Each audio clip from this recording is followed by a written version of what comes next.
Olá a todos, bem-vindos novamente ao canal Renda Maior. O meu nome é Ariana Nunes e hoje estou aqui para partilhar onde eu deixei de gastar dinheiro. Não percam, já a seguir. Antes de mais, muito obrigada a todas as pessoas que se inscrevem no canal, obrigada por esse vosso pequeno gesto que é enorme e que ajuda o canal a crescer. Para quem ainda não é inscrito, por favor, clique aqui em baixo, subscreva e ajudem-me a trazer mais conteúdos da parte de investimentos, da parte de educação financeira e produtos financeiros na realidade portuguesa, de forma a conseguir então explicar e falar sobre os mesmos. Hoje vou então falar sobre alguns itens, algumas coisas que eu não pago mais, que eu não compro mais, que na minha realidade, no meu estilo de vida fazem sentido. Atenção que nem a todas as pessoas este tipo de poupanças ou abdicar de algumas coisas que eu fiz vai ser possível, portanto isto é a minha realidade, mas pode ser então um alerta para começarem a pensar na vossa realidade. Pois bem, uma das coisas que eu deixei de pagar logo à partida foram as comissões bancárias.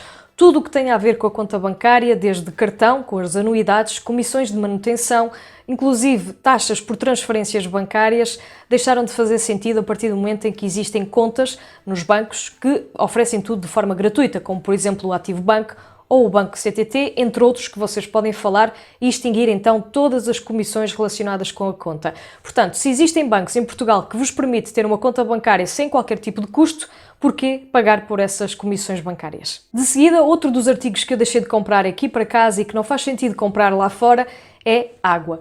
Exatamente. Aqui em casa, de facto, temos água potável e a água é de boa qualidade, por isso mesmo utilizo sempre a água da torneira.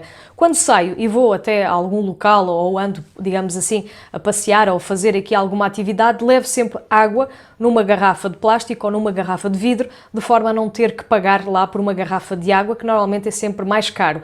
E há alguns sítios, como por exemplo alguns eventos ou por exemplo o aeroporto, têm preços inflacionados e que de facto vão pagar muito mais por uma garrafa de água. Por isso mesmo, hoje em dia, com uma garrafa de plástico ou com uma garrafa de vidro já conseguem poupar bastante em água. Em casa podem utilizar obviamente da torneira, se não tiverem obviamente água em boas condições, com problemas de canos ou afins, aconselho obviamente a continuar a comprar garrafões de água, mas neste caso o ideal realmente é poupar neste tipo de item, que por exemplo nos aeroportos hoje em dia, em maior parte dos aeroportos da Europa, por exemplo, já têm bebedouros onde vocês podem encher a vossa garrafa de água e escusam assim de comprar e estar a pagar mais por um item que normalmente no supermercado é muito mais barato. Deixei também de fazer a compra de alguns produtos alimentares que não fazem sentido nem na minha alimentação por custos e também por questões de vida saudável e de hábitos novos que criei. Portanto, aqui em casa posso garantir que não entram nem óleo, nem refrigerantes, nem, por exemplo, carne vermelhas. São coisas que eu realmente não compro, não só por uma questão de gosto,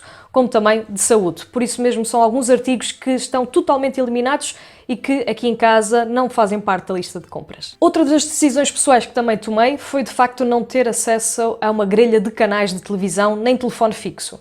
Não faz sentido quando se tem telemóveis ou quando se tem internet, principalmente para quem não vê televisão, estar a contratar então um pacote de canais que às vezes fica mais caro se contratarmos só, por exemplo, a internet.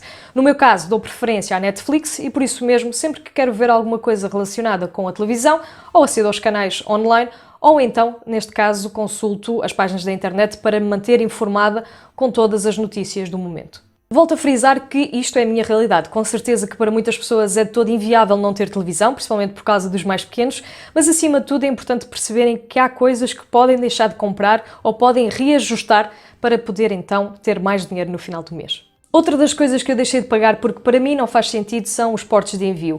Quando nós compramos coisas online, nomeadamente livros, que é um dos artigos que eu compro mais ao longo do ano, é necessário pensar que pagar 3 ou 4 euros a mais por receber um livro em casa não faz sentido. Nós conseguimos muitas das vezes, seja na UC, na FNAC, na Amazon ou na Book Depository, por exemplo, nestas empresas, conseguimos com certeza ter os portos de envios gratuitos, seja apanhando uma promoção ou comprando com maior quantidade. Por fim, uma das últimas coisas que eu não pago mais tem a ver com o carro. Eu decidi então vender o meu carro e apenas andar de transportes públicos e bicicleta, porque a minha realidade assim o permite, e com isso eu não pago mais nem combustível, seguro do carro, imposto de selo, revisão e inspeção, que eram despesas bastante elevadas no meu orçamento anualmente. Obviamente que nem todas as pessoas podem vender o seu carro e andar simplesmente de transportes públicos, mas para quem tem 2 carros, por exemplo, e não usa tanto, tentar aqui mudar de hábitos ou até mesmo adquirir uma scooter em vez de um carro, de forma a conseguir então poupar, por exemplo, nos gastos, se assim for possível. O desafio deste vídeo será realmente analisarem as vossas despesas e os vossos hábitos, para saber se existe alguma coisa que podem deixar de comprar ou de pagar. É importante que vejam isso ou com o vosso parceiro ou vocês próprios, se assim for o caso, de maneira a conseguirem analisar e até se surpreenderem com a quantidade de coisas que podem deixar de comprar e com certeza também começar a poupar mais dinheiro no final do mês. Não menosprezem o poder das pequenas quantias, todas juntas vão dar um valor até significativo no final do ano. Portanto, façam a vossa análise e, se quiserem, deixem ficar aqui em baixo nos comentários as coisas onde vocês não gastam mais dinheiro. Da minha parte, se gostaram deste vídeo, por favor, deixem ficar o vosso like. Eu espero-vos no próximo.